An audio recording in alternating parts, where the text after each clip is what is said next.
ગુજરાતનો આવાજ।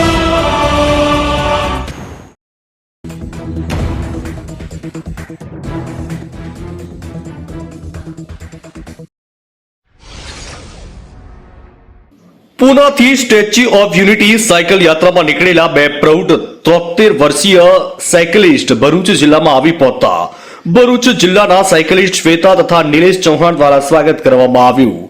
પૂનાથી જયંત રિશમૂર તથા મુકુંદ કાડુસ્કર 73 વર્ષીય રોજનું 80 થી 100 કિલોમીટર જેટલું સાયકલિંગ કરી આજની યુવા પેઢીને જરૂરિયાત કરતા વધારે મોબાઈલ ફોનનો ઉપયોગ ન કરવા તથા વ્યસન મુક્તિ થઈ આજની યુવા પેઢીમાં સાયકલિંગ દ્વારા સ્વાસ્થ્ય જાળવણીનો સંદેશ આપવા બંને સાયકલિસ્ટો દ્વારા આ સાયકલ યાત્રાનું આયોજન કરાયું હતું।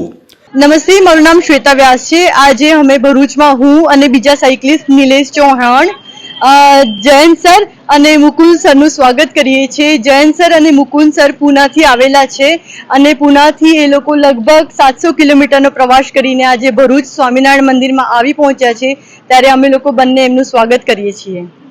જયંત સર ને મુકુંદ સર રોડનું 80 થી 100 કિલોમીટર સાયકલિંગ કરી અને રાત રોકાય છે ગમે ત્યાં, અને એમનો સાયકલિંગનો મેઇન હેતુ એ છે કે આજની જે યુવા પેઢી છે એ યુવા પેઢી મોબાઈલમાં અને બીજા વ્યસનમાં જે પડી રહે છે એના બદલે સાયકલિંગ ને બીજી એક્ટિવિટી ફિઝિકલને લગતી એક્ટિવિટી કરે તો એ ભારત ઘણું જ આગળ આવી શકે છે।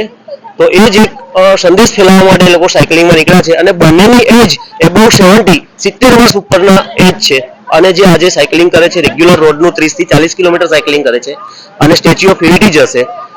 તો એમનો જે હેતુ છે એ સમાજ માટે બહુ જ ઉપયોગી છે। તો આજની યુવા પેઢીએ આ બંને આપણે વડીલ પાસેથી એ શીખવું જોઈએ કે આપણે આપણી હેલ્થ માટે શું કરી શકીએ છીએ। બંને સાયકલિસ્ટો તેમની 73 વર્ષની વયે પણ પૂનાથી સ્ટેચ્યુ ઓફ યુનિટી 10 દિવસમાં આશરે 800 કિલોમીટર જેટલું સાયકલિંગ કરશે। આ યાત્રા દરમિયાન ભરૂચ જિલ્લામાં આવી પહોંચતા ભરૂચ જિલ્લાના સાયકલિસ્ટ નિલેશ ચૌહાણ તથા શ્વેતા વ્યાસ દ્વારા બંને સાયકલિસ્ટોને શુભેચ્છા પાઠવી હતી અને મુલાકાત લીધી હતી। તેમની આ સાયકલિંગ યાત્રા દ્વારા આજની યુવા પેઢીમાં સાયકલિંગને પ્રોત્સાહન આપવા તથા વ્યસન મુક્ત થઈ શારીરિક અને માનસિક વિકાસ માટે સમાજની યુવા પેઢીને સંદેશ પહોંચાડવા બદલ આભાર વ્યક્ત કર્યો। બંને સાયકલિસ્ટનું ફૂલહાર દ્વારા સ્વાગત કરી તેમની આ સાયકલ યાત્રા સફળતાપૂર્વક પૂર્ણ થાય તેવી શુભેચ્છા પાઠવી હતી। માસ્તી મોસીન કારાનો રિપોર્ટ।